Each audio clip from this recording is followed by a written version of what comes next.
Gurur Brahma, Gurur Vishnu, Guru Devo Maheshwara, Gurureva Param Brahma, Tasmai Shri Gurave Namaha. Chinmayam Vyapyat Sarvam Trilokyam Sacharacharam Tatpadam Darshitam Yena Tasmai Shri Gurave Namaha.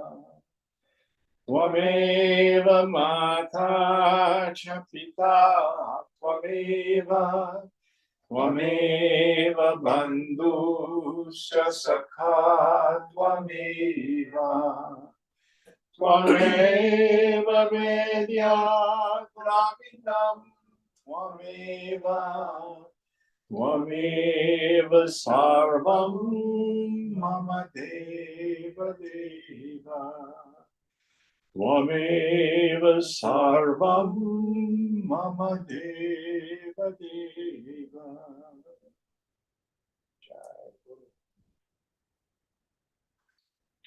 Om Sahana Bhavatu Sahana Bhunaktu Sahaviryam Karavavahai Tejasvinavadhitamastu ma vidvishavahai. Om Shanti Shanti Shanti.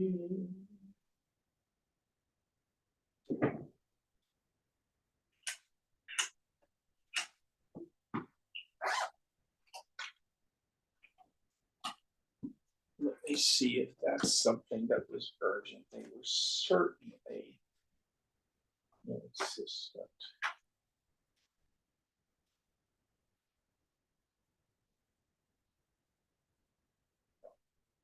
Okay. Anybody get some water? Help yourself.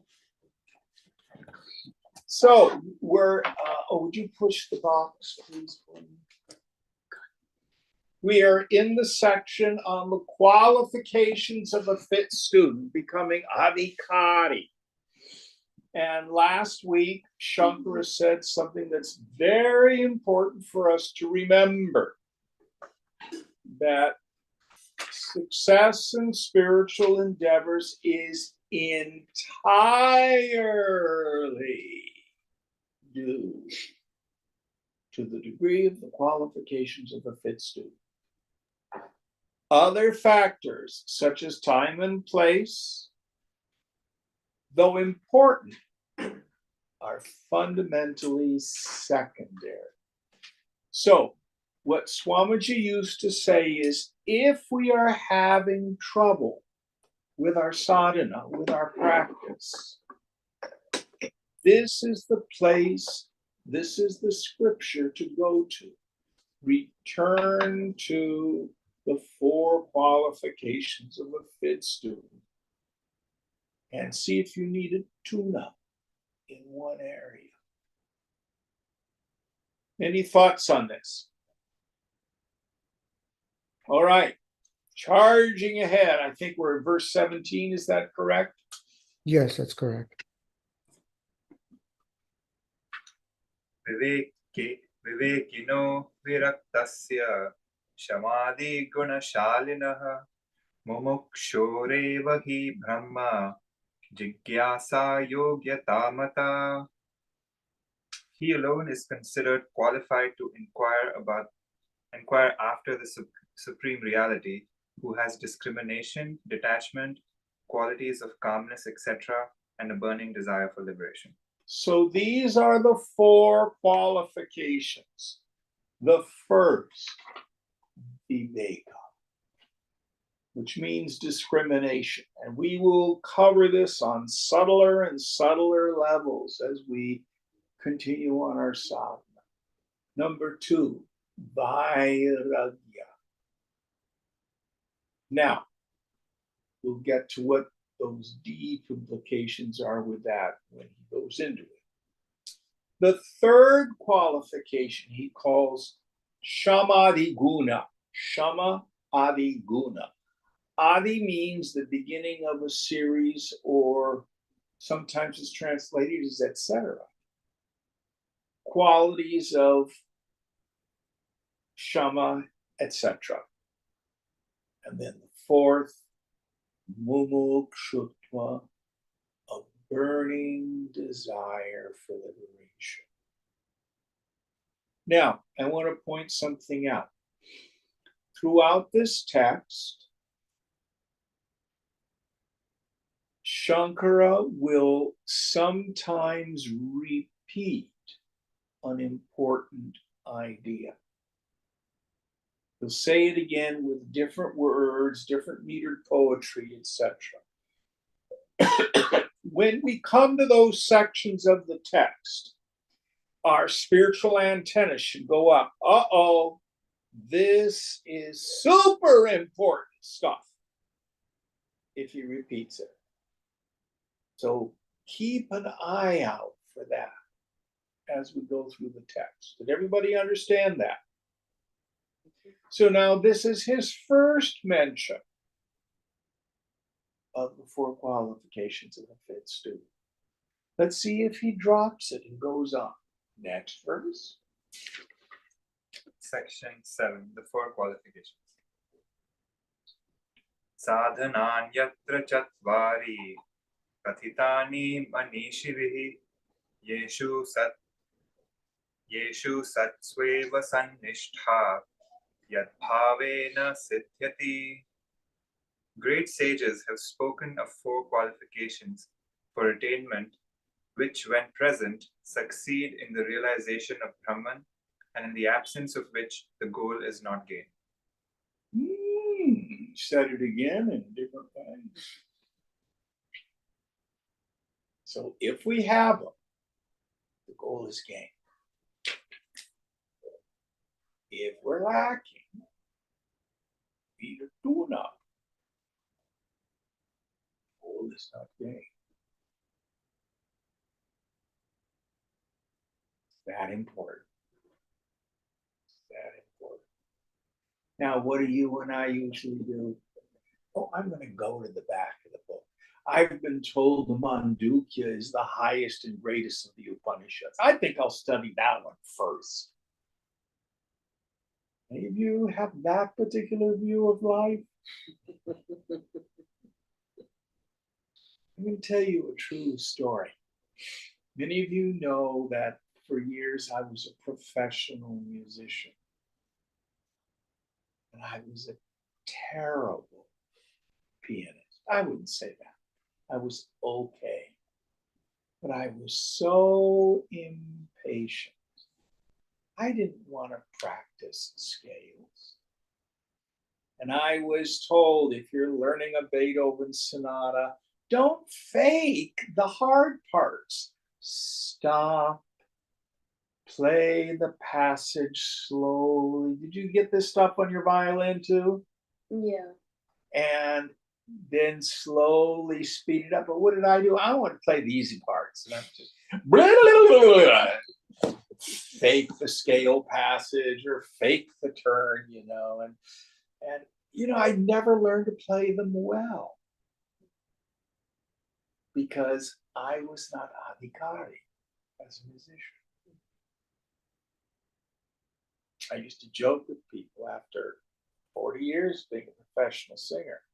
Don't tell anybody, but I still can't sing an even scale. I faked it. I only got so far. And that's just a worldly thing. So it's important that we're thorough and we're humble enough to treat ourselves as beginners, even if we've been doing this for a while. Any thoughts on this? Next verse.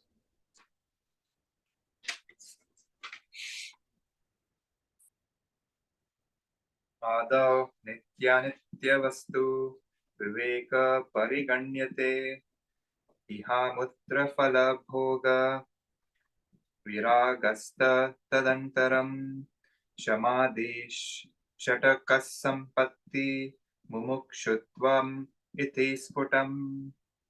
While enumerating the qualifications, first we count the ability to discriminate between the real and the unreal. Next comes a spirit of detachment from the enjoyments of the fruits of actions here and hereafter. After that is the groups of six essentials such as shama, and last is undoubtedly a burning desire for liberation. So he lists them again. Now he goes a little more deeply into describing what is our discrimination. So he starts with these terms nitya, anitya. Nitya literally means eternal. So what would you translate it as the real? It means that too.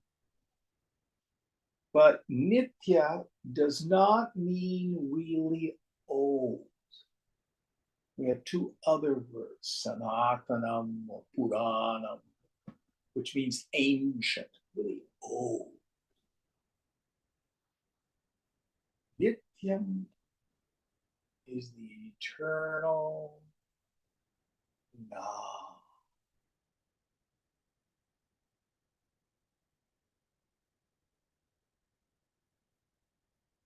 Anitya, unreal, but also non-eternal. So those of you who may have studied some Buddhism, one of the first meditations that you get is the fundamental impermanence of all phenomena. Have I said it right? Yeah, same idea. Same idea. But as a beginning and an end, if it occurs in time and space, if it has a form, if it's in the gross world of objects, the subtle world of feelings or thoughts, it is anitya. It's impermanent. This means all your loved ones, all relationships, all jobs, all bank accounts, all political situations, climate, all of it. Somebody called it the Einsteinian world of flux.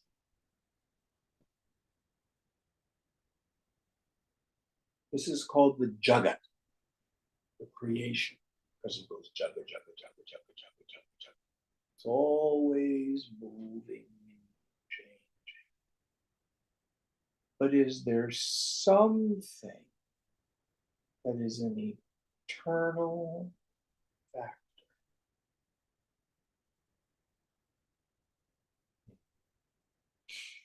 Vairagya. Many people think that Vairagya is the same as Aragya. The root is Raga, which means a passion. Is the prefix which means not. So where's my little rock here? There it is. This is a stone. It is Aragya. You're the best stone in the world. I love you. Doesn't care. You're a stupid stone. You're out of alignment with life. It doesn't care. It is Aragya. Break the stone. Doesn't care. It is Aragya. This is not the goal of the spiritual life. Vairagya does not mean shutting down your feelings. It's not about suppression. How do you know if you're suppressing your feelings? There's a real good answer to this one. Who remembers it? You get depressed. That's what the word literally means. Depressed down. Get sad. Get lethargic. I don't have any fun. That's not Vairagya. Vairagya means I have a different playground.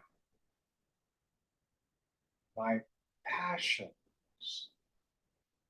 have been taken to a higher plane.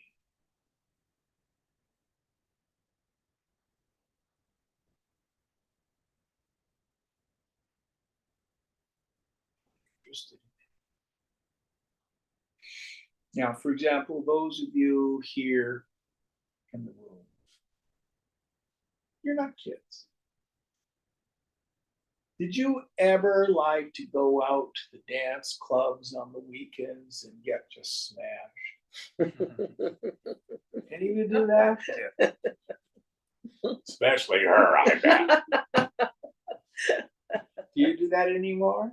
No, Are you suppressing? no, Does it sound like fun to you? it does not. No. Oh yeah, we were out till 4 in the morning, and it was Sunday, and then I got up at 6 to go to work. And we used to do that sort of stuff in our 20s. You in the restaurant business. That's literally life. You'd get off work and go out and party and then get up the next day and do it all over again, wouldn't you? Absolutely. That was our idea of fun. I know. Sounds so absurd now, doesn't it? Yeah. But are you suppressing? No. So we've left it behind because we have another playground. We brought our passions to another level. So the human heart is the flower of the human personality. Yoga never says that we somehow disengage or eliminate the human heart. No. In fact, the feeling nature will become more and more intense.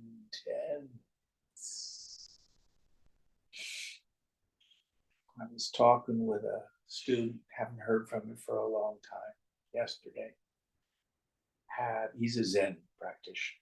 He's had this incredible satori. Ego, whether it lasts or not, who knows? Just disappeared. And he was so full of bliss and gratitude. He was crying and he was laughing. And it's all true. It's exactly what the scriptures say. He was just effusive with all this emotion. And I said, don't worry. In time, it'll become your new ordinary mind. Let's see if it lasts. Never know, we may get re-identified in God's hands. But please understand, Vairagya is not shutting down. But it is a kind of detachment. We'll talk about how you get to it. Any thoughts on this? Very important. Is it sort of like the detachment as you were talking about when we were young, we wanted to go out and party and we don't want to, that things just fall away? They fall away, and we'll get this to when we study Shama. Okay. But the way in which we do it is through a steady observation of their defects. Okay. Did that make sense? Yes. When you really get the connection that way of life is what's making me happy, right? Unhappy. I have got it. Yeah. So if you get all dressed up in high heels and a push-up brassiere, and you want all the men to pay attention to you, and they're not. Mm, How does that make you feel? yeah. After a while, you see, that's not the way to have intimacy in my life. Did that make sense? Yes. But we all did it as young people. Absolutely. See, Mhm. so how did you learn to let go of that kind of stuff and look at another way of forming relationship? Observation of the defects. How is that working out for you? It's not making me happy. Actually, the opposite. It's making me very unhappy. Is that making sense? Absolutely. Yeah. Okay. Thank you. Very good question. Very good question. These practices are incredibly practical. Viveka, Vairagya, Shamari Guna, also will be called Shat Sampati, the wealth, an inner wealth. These are 6 qualifications which have as their goal what Swamiji used to call tuning up the mind. How to be able to bring the mind to that intense, thunderous silence and deep.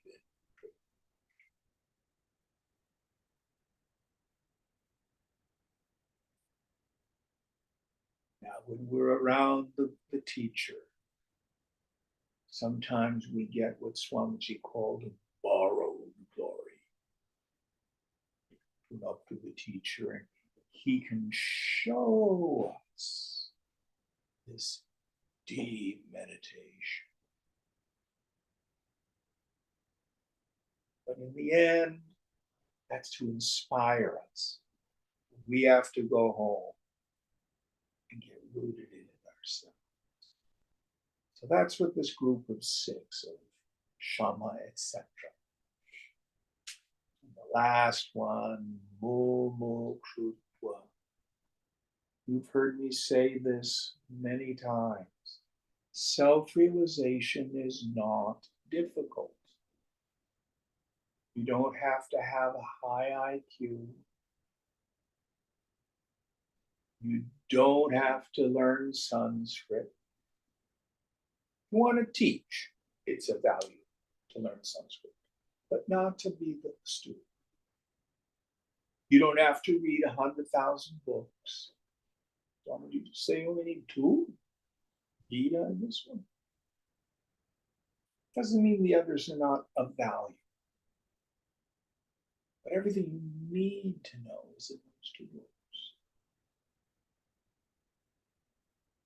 But if it's so simple and it's so easy, why is it so rare? Because it's incredibly rare. And it's rare because nobody wants it. Did we talk about the word God last week and pulling it apart? I think that was in another class. No, we did not. Okay, so I'm going to write on the back of the blackboard so you'll have to see it. So we have the word G O D, God. We all think, I want God, I want God, I want God. Well, take the word and we're going to go stretch it, and we're going to take another O. So now we have G O O D. Most of us don't realize this. My good is my God.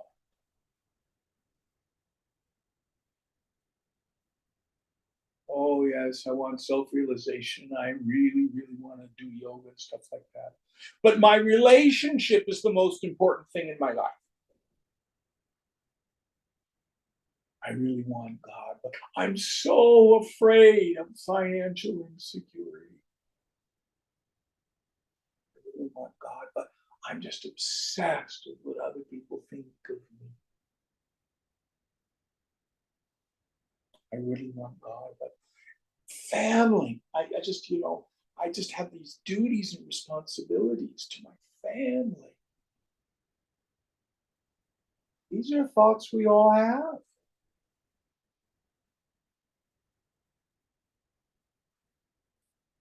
Where your good is, that's what you worship.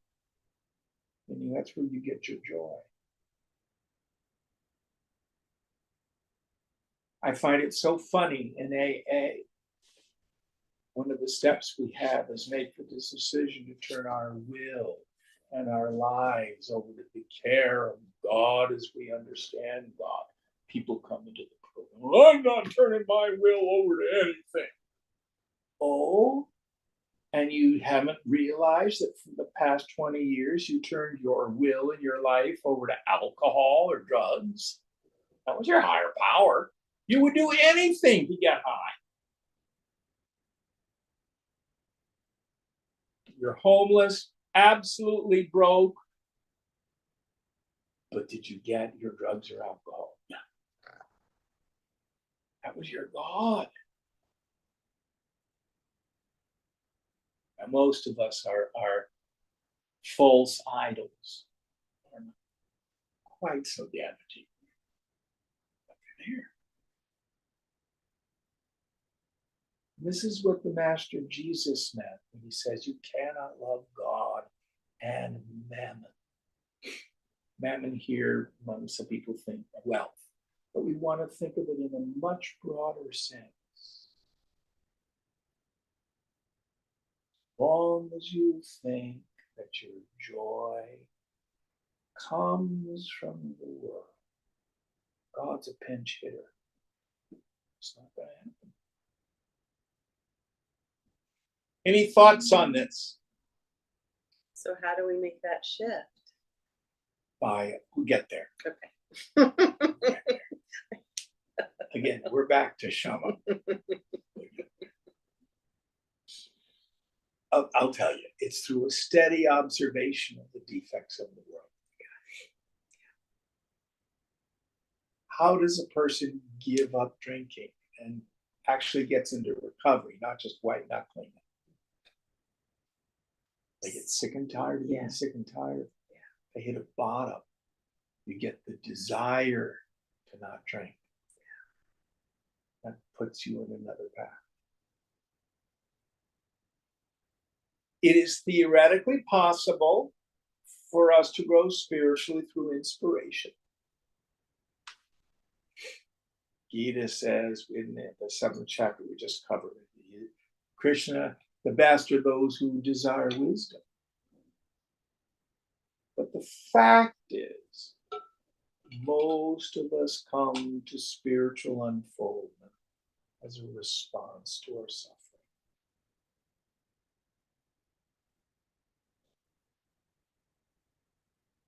Hey, I'm doing it. This particular situation hurts. Now I'm finally ready to let go. Is that helpful? Mm-hmm. All right, next verse. How many of these has he done? 4 of them, I think, in a row. Brahma satyam jagan mithye evam rupa vinishchayah socham nitya anityastu viveka samudahritah. Brahma satyam jagan nityete rupa vinishchaya. Brahman alone is satya, real, existent. Jagan. The phenomenal world is nitya. Now, in the beginning, some teachers will translate nitya as conditioned reality. So you have got vase, you've got bowl, you've got pot. They are the name and form. They're all clay. So we can say the vase, bowl, and pot are mitya. They're conditioned reality. But mitya actually means a lie, an illusion. So we're going to see this in deeper and deeper layers. Brahman alone is real. The phenomenal world is illusory. This firm conviction in the intellect is known as the discrimination between the real and the unreal, the eternal and the non-eternal. That's the kind of discrimination we're going to be dealing with. Once we've developed the capacity to clearly discriminate, then the next qualification follows clearly. And the next one? I didn't read the English, but it's still on the way. Oh, I'm sorry. Go ahead. A firm conviction of the intellect that Brahman alone is real and the phenomenal world is unreal is known as the discrimination between the real and unreal. So this is the kind of discrimination we need. Now, when we talk about discrimination, this is an example I like to use. If I were to give you a bowl of rice and raisins, and I were to say, I want you to discriminate between the two. Take all the raisins out and put them in another bowl. So we have a bowl of rice and a bowl of raisins. It would be time consuming, but you could do it. But if I asked you to discriminate between white rice and wild rice, a little harder. Take all those little pieces of wild rice out. White rice, wild rice. Then if I said, I want you to discriminate between long grain rice and short grain rice. Ooh, that's getting hard.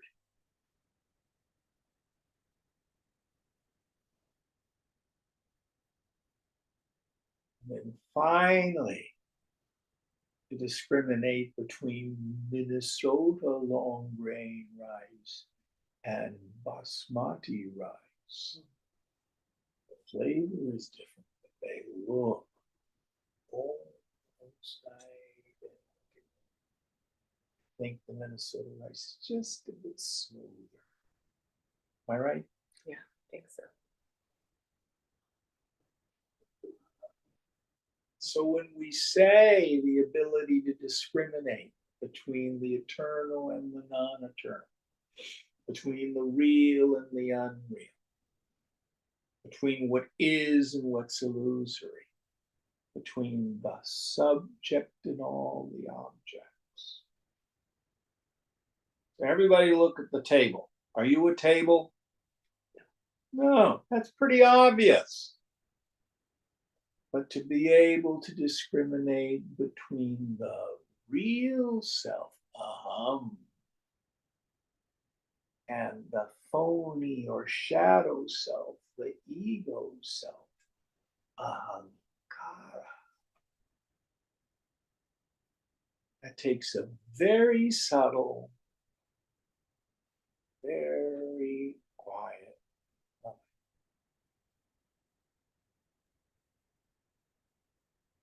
All right, Vairagya. Next one. Tadrai Pragyam Jihasaya Darshanash Shravani Tibihi Tehadi Brahma Paryante Anikya Nitye Bhoga Vastuni. That desire to give up all transitory enjoyments gained through seeing, hearing, etc., and also experiences gained through equipments ranging from a mortal body to the form of Brahma is called detachment. Yes. So, what does this mean? First of all, you cannot give up the senses interacting with the phenomenal world. This is not telling us to practice insensibility. How do I give up the enjoyments or the experiences of the phenomenal world? The deeper understanding is to give up our attachment to experiences gained through the senses. Now, here it says enjoyments, ice cream, good music, sex. Well, that's only one half of it. We enjoy, or better yet, experience the negative too. And we can be attached to suffering. You meet somebody and all they want to tell you about is some trauma from childhood. I'm a trauma survivor. All they can talk about. I'm not saying that they're not a victim of, say, of childhood abuse, but are you attached to it?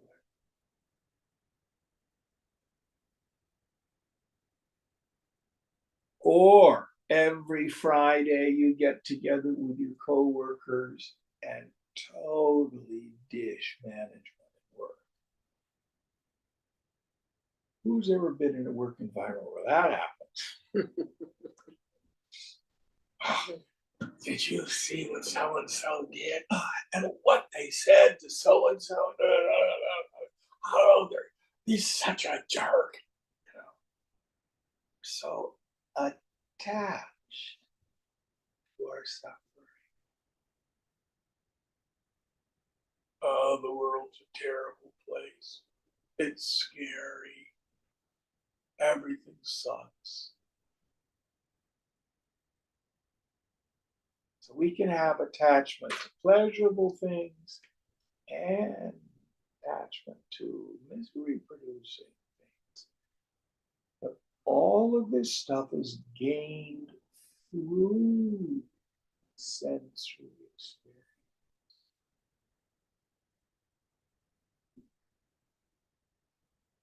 So, what we want to do is again review the understanding of the pleasure principle.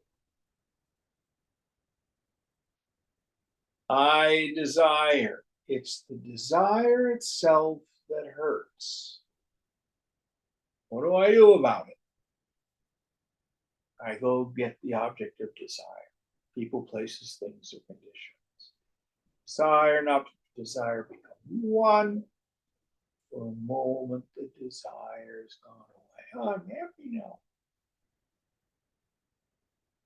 And in my ignorance, I attribute the joy-giving or misery-producing qualities to that person, place, thing, or situation, which then impels me. I have what's called chintya. I think about it after the fact.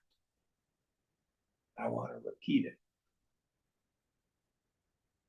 That gets me into the whole cycle of samsara. So here Shankar is saying, pull your energy out of that. Move through the world. And when conducive situations come along and you're happy, own your ananda.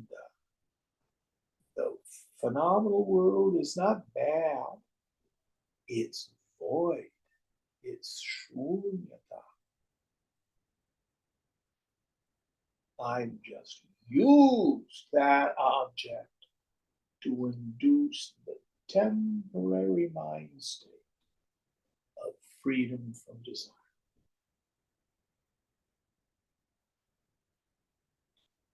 Pay attention to your suffering. When I'm suffering, why am I suffering? Ego, ignorance will say, I'm suffering because I'm not getting what I want. Yoga says, I'm suffering because I'm stuck in attachment.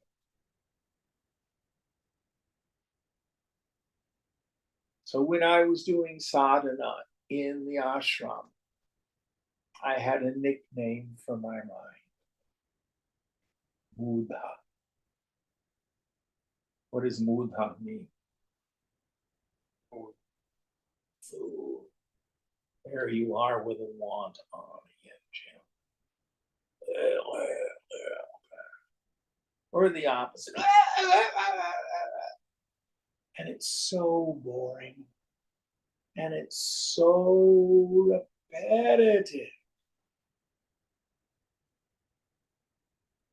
And if you watch and you begin to see what's going on, Shankara in another text will say, at least don't embrace a rotting corpse thinking it's a beautiful bride. You may not be able to stop your indulgence in the world,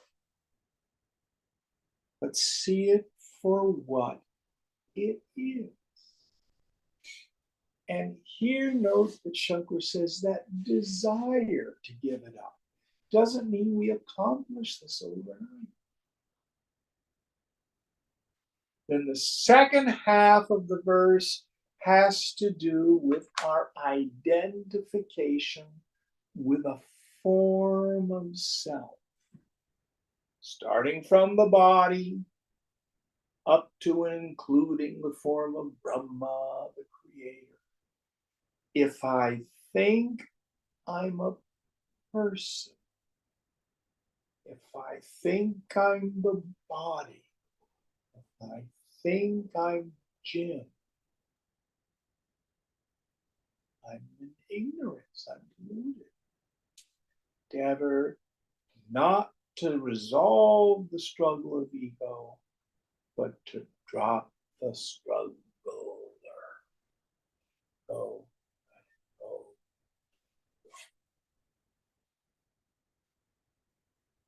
Now, these two are listed, and these are listed in an order of importance. Viveka is the most important. Then comes Vairagya. And they are the two wings of the bird that takes us to the infinite. Now, anybody here grow up in a rural area raising chickens? So if you've got chickens and you keep them outside and you don't want them to fly away, guess what you do? Cut one wing. One wing. Yeah, you don't have to clip both of them. And then when they try to fly, they go. They can't fly with only one wing. It doesn't hurt. You just clip the feathers. It's like a haircut. So we may have a lot of Viveka.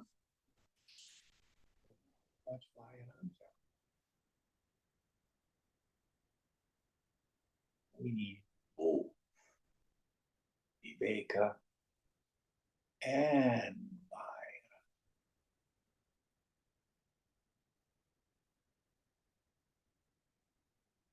Any questions about Vairagya? How do you know you're imbalanced between the two? Well, I like to always say, watch your heart. Your heart is a gauge. You know, it's like you're driving the car and the oil light comes on. What does that mean if the oil light comes on in the car? To change the oil. Or you're low on oil. Or the gas gauge. If the gas gauge goes down to empty, what does that gauge tell you? To fill fuel. Yeah, you got to go get some fuel. So your heart is a gauge. So this is why I pass on this axiom. It is a spiritual axiom that if I am disturbed, no matter the cause, I'm the one with the klesha, with the affliction. And it's either a lack of viveka or a lack of vairagya. That's axiomatic. Well, if I'm cheated, don't I have a right to be angry? You can do anything you want in yoga. We will refund your misery anytime you want it.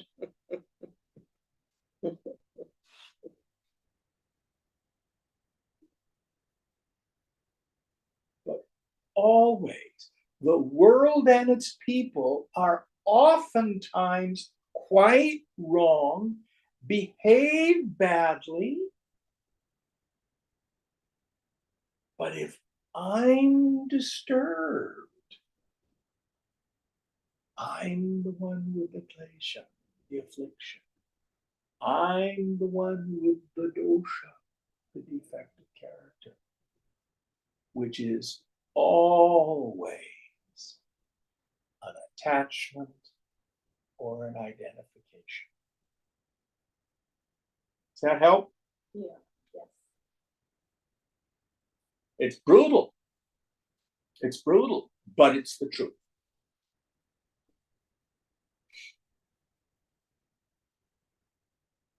Well, I'm being generous. My brother is mean to my mother and it upsets me. I'm really being kind. No, you being upset is not anything that is solution oriented.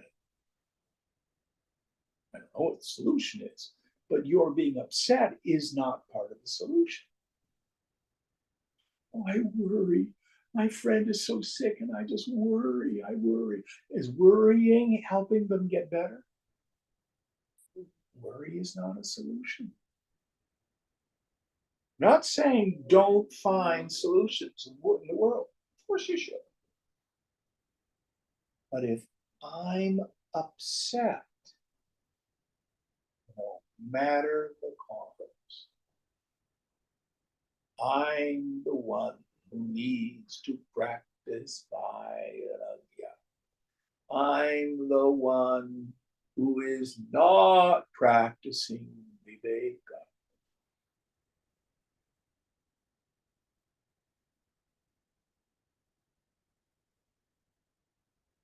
I'm practicing Jagat Satyam Deva Mithya. World is real and God's illusion. That's not Viveka. Brahma Satyam Jagat.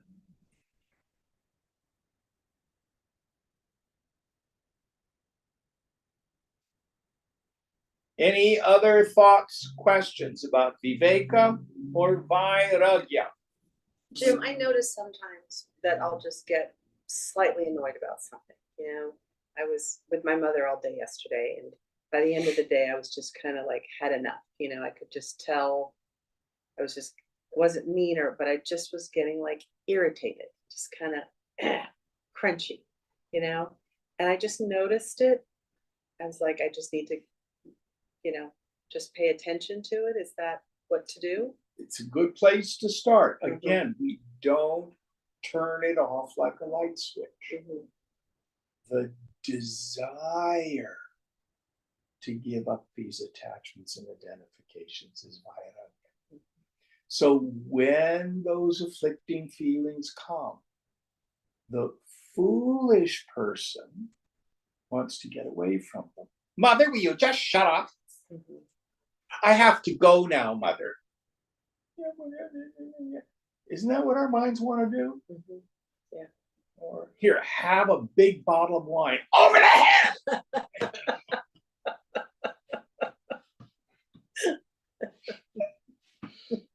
But what the yogi wants to do is, oh golly, look at that. Ah, oh gnarly barnacle. There's my friend. You just feel it. You put it in the corner. And you're present to it. and do your duty. It's funny. I've been studying Hindu scripture, Vedanta, for 47 years. I have yet to come across a shloka or a mantra that talks about our rights or our needs. But there's a lot of talk about dharma, our duty, doing the right thing. Very interesting. I'm not getting my needs met. Your needs are food, clothing, and shelter. Everything beyond that is desire. You just dress it up. I'm not saying it's not there.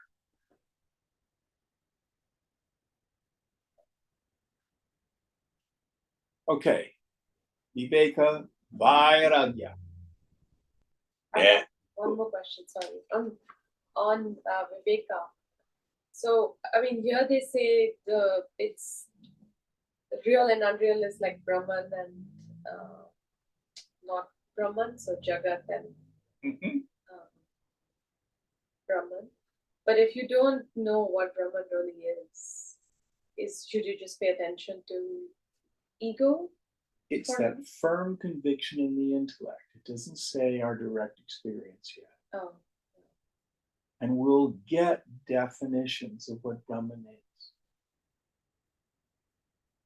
Brahman is that which has no beginning and end. Brahman is that which is never subject to change. Brahman is that which is Sat Chit Ananda. I am Atma Brahma. Brahman is the Atma, the self.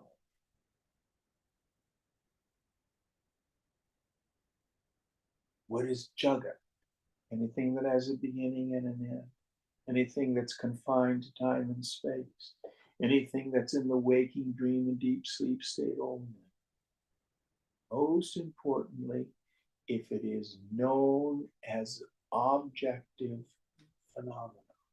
If it is knowable.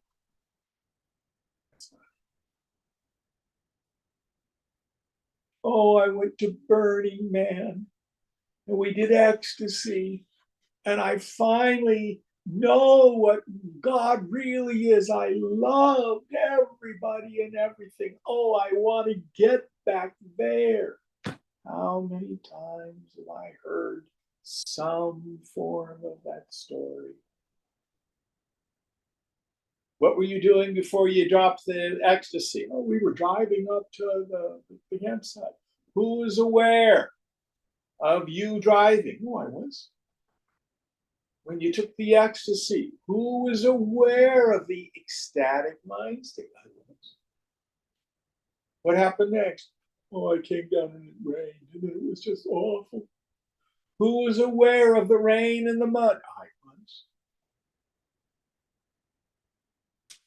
Who was aware of you driving back to the Bay Area? I was.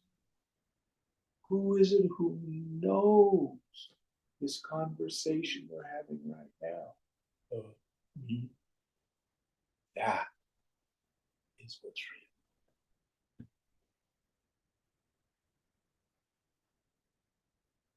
It's not unknown, it's just not recognized. Is that useful? yeah. Very good question. And what we're going to learn to do is when I have an experience or when I have a doubt, I will test what's going on against this series of questions. Does it have a beginning and an end? Does it come and go? Is it a mind state? Is it a phenomenal object? Is it knowable? If that's it, no matter how fantastic it is, that's not it. Yeah, I'm not sure one's cool, Jim. Go ahead.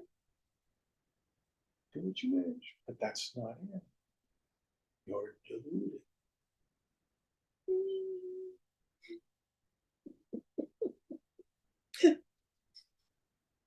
By the way, guess how I know this?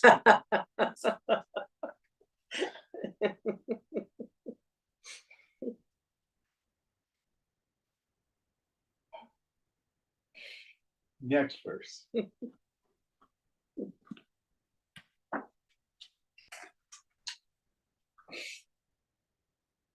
Virajya Vishaya Vrata Doshadrishtaya Mumurmuhu Swalakshye Niyatavastha Manasa Shama Uchyate. The peaceful state of the mind, when it rests constantly upon the contemplation of the goal after having again and again detached itself from the chaos of the sense objects through a process of continuous observation of their defects, is called shama.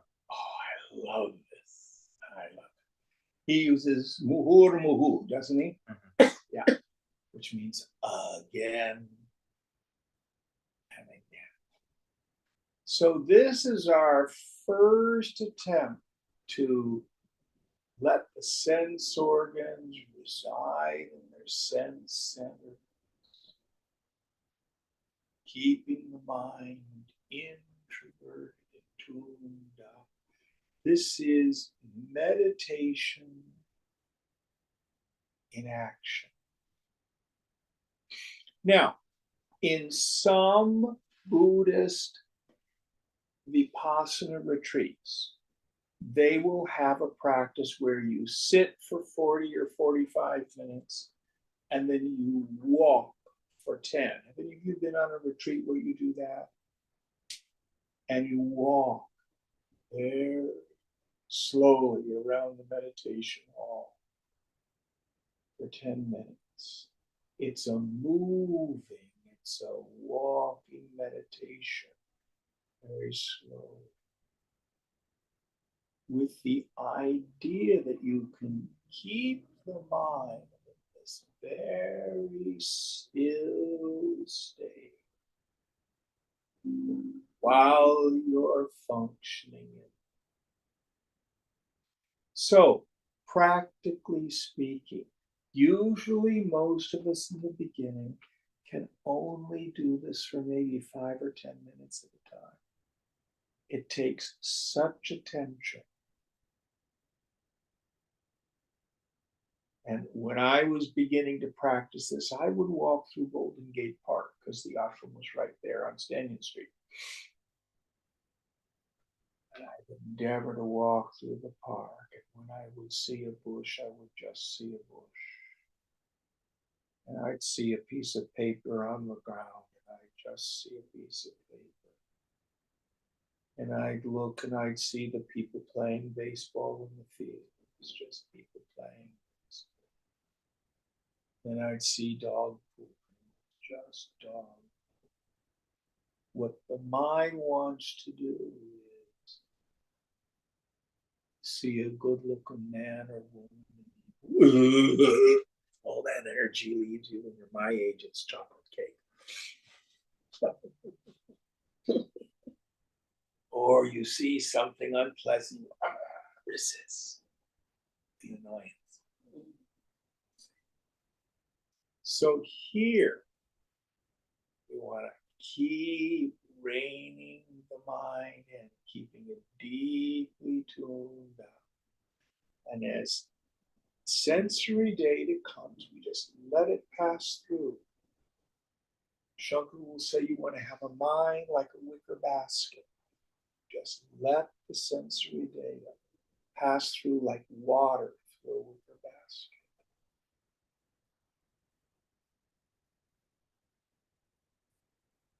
Now, I love to tell this story. When students could really start tuning up the mind, Swamiji would kind of keep you close. When he would see your mind extrovert, he'd just poke. My dear friend Vilasani had the great punya, the great merit, to serve as his personal assistant, secretary. For like 2.5 years, she flew all over the world with him. And she tells a story that she was in a car traveling with him. And Swamiji used to like to sit in the front shotgun. So husband was driving the car, Swamiji's in the front, wife was in the back next to Vilas. And the wife was, how did you meet Swamiji? How did you get into all this? Swamiji turns out, these are probably people who donate lots of big money. You know, he turned around, he says, will you shut up? Can't you see she's in meditation?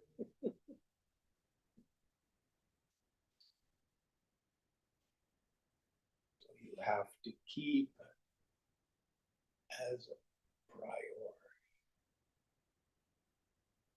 Now, if we have a job that necessitates the extroversion of the mind, you're dealing with the public. If you were like a waiter in a restaurant, a server in a restaurant, or working in retail, it'd be much harder to do this.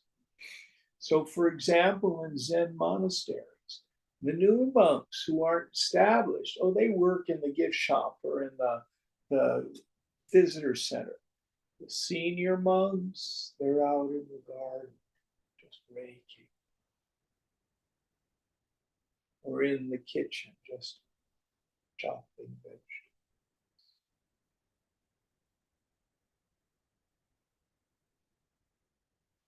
Now, when I have an object of desire, my mind wants to extrovert. What's my impetus for being able to bring it back? I do it through a steady observation of its doshas, its defects. I remind myself there's no inherent pleasure in this. I am on. I dance with the object and I extrovert. All I'm going to get is a taste of myself. If I do it seriously, I'm going to develop an addictive relationship with this experience. So, understanding what I call the pleasure principle, the dynamic we talked about, gives me the yoga balam, the strength of yoga, to detach from the chaos of the sense objects. We cannot avoid being in the world. It's impossible. Even those people who go to an ashram, it's usually temporary. Eventually, you have to go back to the world. Any questions about Shama? Okay, Dhamma. Next one.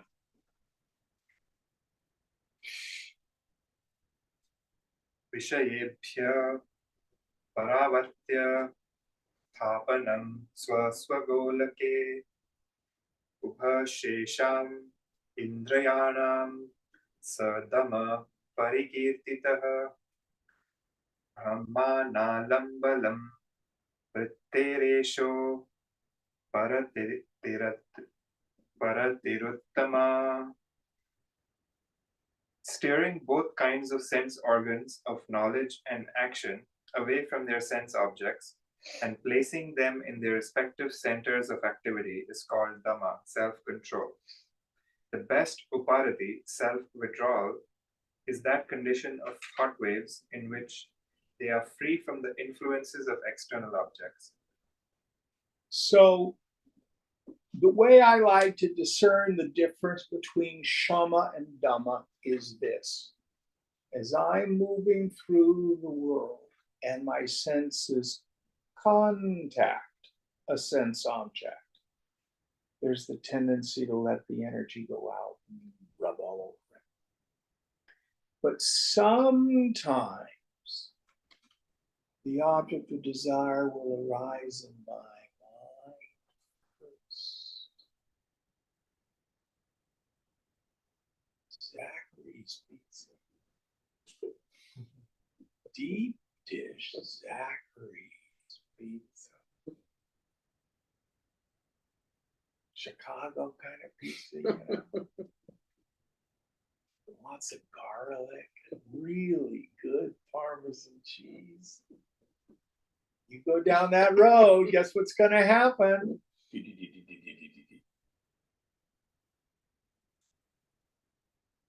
Where it is most insidious can be around sex.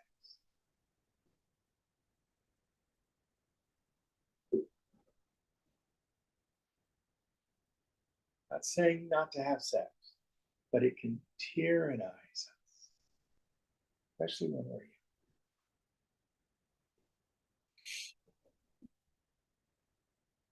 So, Shama, don't let the objects out there cause your energy to extrovert. Yama, don't let your mind be pushed out towards the objects. Keep your mind tuned. Now, Upadati is the same as Pratyahara in the Raja Yoga tradition. It literally means sense withdrawal. And one definition of it is when the yogi is sitting in meditation, you've got to be able to tune out the externals.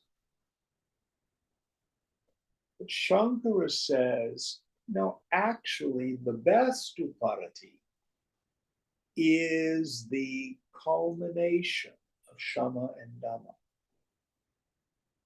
It means I function in the world and the sensory objects no longer create qualities, no longer agitate life. Again, just let everything pass through. Be empty. Totally.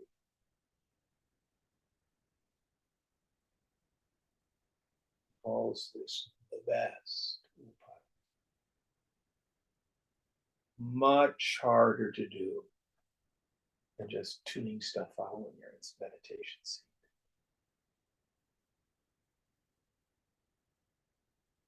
So, your assignment this week, first and foremost, again, go back, cover the verses we covered tonight, Viveka Vairagya, Shama, Dhamma, Upadati.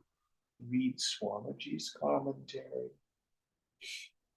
and endeavor to practice it this week. Practice discriminating between the real and the unreal, the self and the not self. Practice letting go of attachment to things gained through the senses and an idea or form of self. Practice, at least for a bit. 10, 20 minutes during the day. You're not extroverted. Keeping your attention tensely introverted. Shama, Dhamma.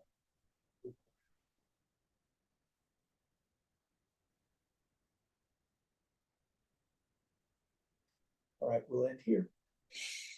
Om Purnamada Purnamidam Purnat Purnamudachyate Purnasya Purnamadaya Purnameva Vashishyate Om Shanti, Shanti, Shanti. Hari Om. Shri Guru Pyo Namaha.